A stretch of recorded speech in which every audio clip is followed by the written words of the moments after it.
Selamat siang. Welcome back to another Bali COVID-19 update. This is April 19th, 2022, and my name is Bruce.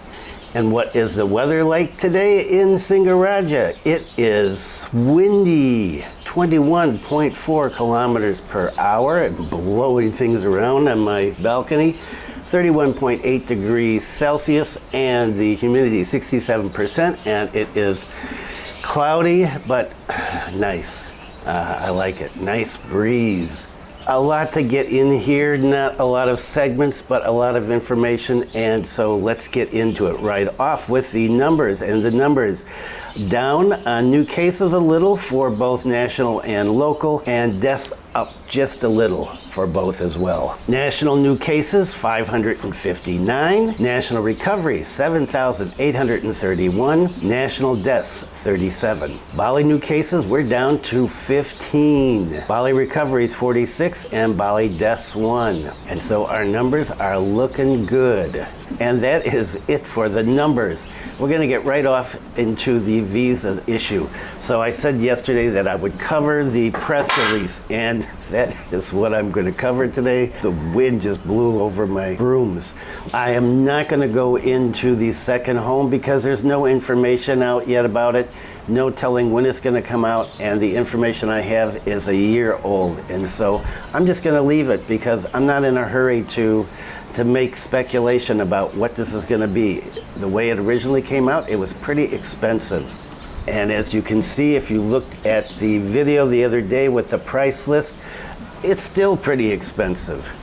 That's not including the requirements. So when information comes out on the second home visa, I will discuss it here right away. Press release. Government imposes new tariffs for immigration services, VOA and VITAS Unchanged. This is the press release from the Ministry of Immigration. The government regulates the new tariffs for immigration services through the Minister of Finance Regulation PMK, that's what it's called, number 9, PMK 022022, concerning types and tariffs for types of non-tax state revenue on immigration services applicable to the Ministry of Law and Human Rights of the Republic of Indonesia. Previously, the tariff for immigration services was regulated in Government Regulation PP number 28 of 2019. The new PMK regulates tariffs for new services that have not been accommodated in PP 28 of 2019, as well as changes to several service rates. In terms of visas, the only thing that changes is the tariff for the visit visa. For services that are not listed in the PMK, the tariff still refers to PP 28. So any tariffs that are not listed in this new issue, this new PMK, are still the same as they were in 2019. For example, the tariff is still 500,000 rupees for the VOA, as well as this extension. So it says here the extension. So yes, there is an extension. Nothing has changed, said the Director General of Immigration. A significant difference in this new PMK is the change in rates for the one-trip visit visa. As of April 16th, the visit visa is valid for 60 days at a rate that was previously US $50 and now costs $2 million for a visit visa, other than for a tourist destination. As for the VK tourist, foreigners have to pay $1,500,000. And this rate includes the previous visa processing fee of $200,000.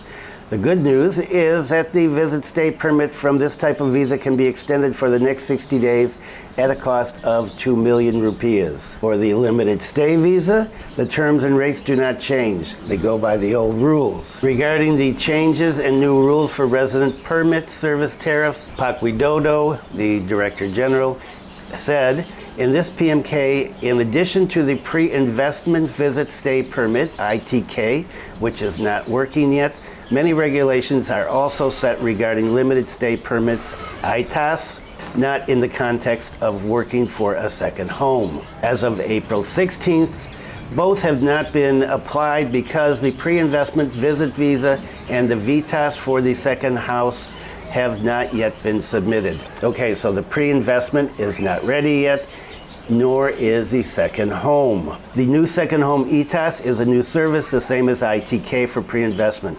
The new tariff that is already in effect is only for a stay permit with a validity of 60 days. In short, although PMK number 9 regulates various kinds of immigration service tariffs, the tariffs imposed on Saturday, that was the 16th, are only one-trip visit visa, tourist visit visa, and extension of 60-day visit stay permit. The application of other service tariffs is still waiting for the relevant legal product, or it has not been opened yet, considering that COVID-19 pandemic has not been declared over and Indonesia is still applying for a limited visa grant. Okay, so what does this mean? There were just those 3 changes, and that's it. The costs are out for the second home, but there's no second home regulations out yet according to this, and so we just have to wait. The other day I mentioned that getting the B211 might be cheaper than the VOA, but looking back at this and what agents are charging at this point, if you're going to stay 60 days or less, the VOA, if it's applicable to your country of origin, the VOA is definitely the best bet. It's 1 million rupees, 500,000 and 500,000. You can do it yourself, and that's what you pay. If you're going to get a agent to do the renewal for you, it's going to cost you some more money. But the good thing is you don't need an agent to do this. If you do the B211, you have to have an agent, and you're going to be paying agent prices. And so I would only go with that option if I was going to stay for long term. In regards to when all this new stuff is going to be released, the regulations and rules on second home visa, there's no telling. We just have to wait and see, as I said. Okay, that is it. That's what I've got here. I hope that clarifies some things for you. The whole fiasco with the VOA going up to 1.5 million was just a rumor that got spread quickly.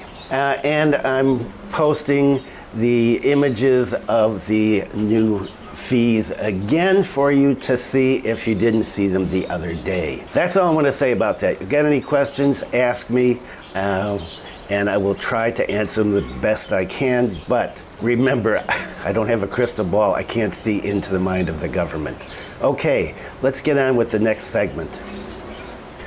Tourists are coming, tourists are coming, tourists are coming. Good news, I've seen more and more tourists up here in Singaraja and Bulang, and well, that's good news, I guess, except they're not wearing masks. And here's this segment. Ubud gets 15% of foreign tourists, mostly to Nusa Dua and Canggu. Hotels are starting to fill up. So the number of tourists visiting Bali is gradually improving.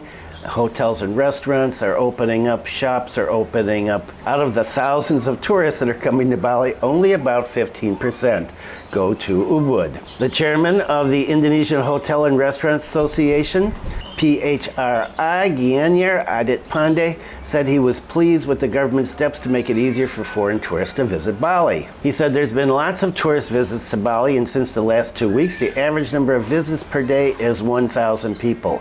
And since the last 3 days, it's been closer to 2,000 people. However, he said the overwhelming majority of tourists choose to stay mostly in Badung, such as Nusa Dua and Canggu. Nevertheless, he said, tourism stakeholders in Ubud are still grateful because at this time the atmosphere of Ubud has begun to look like a positive direction, like it's moving in a positive direction. He said in the past, Monkey Forest Road was very quiet. Many restaurants were closed, and even those that were open at 6 o'clock at night, it was quiet. But now, he said, it seems that there's guests walking around even at night. Meanwhile, hotel occupancy rate in Ubud or Gianyar Regency in general is around 30 to 40% on average. Based on the occupancy trend before the pandemic, he said, April was the initial month of increasing occupancy, and the surge in arrivals continued to occur every month until the high season in July and August. And that's our traditional high season, right? So at this time of the year, you would start to get people coming in, and then by August, you've got a lot. Everything is packed here. And so hoping that is going to be the same. Pagarit said that there are still tourist accommodations for members of PHRI Gianyar that are not yet operating. They're waiting for the visit curve to jump up in May. And he concluded, hopefully in July we can return to how it was before the pandemic. Okay, that's really optimistic. Usually before the pandemic, the average occupancy in April was 60%, he said. And outside of Ubud, the long Easter holiday has made crossings at Sanur, Denpasar Harbor to Nusa Penida and Lombongan increase. The increase has reached 20% compared to normal days since the COVID-19 pandemic began. Head of Sanur KSOP head office for Class H Banoa said that during this holiday, the average number of passengers was 1,000 a day. Wow, 1,000 a day? On normal days, he said, since the pandemic, the average is 800, so we've got a 20% increase. He said the increase occurred 3 days before the long holiday, that's the Good Friday, Easter holiday, and the crossings dominated by domestic tourists at this time. Jokowi asked people not to go on Mudik trip on April 28th to 30th. Pak Jokowi predicted there will be 23 million four-wheel vehicles and 17 million two-wheel vehicles used by people to return to their hometowns for the 2022 Eid celebrations. This figure was obtained from a survey conducted by the Transportation Ministry. He said with these huge numbers, there are going to be traffic jams, and so he asked the public to avoid the peak of homecoming flow on April 28th, 29th, and 30th.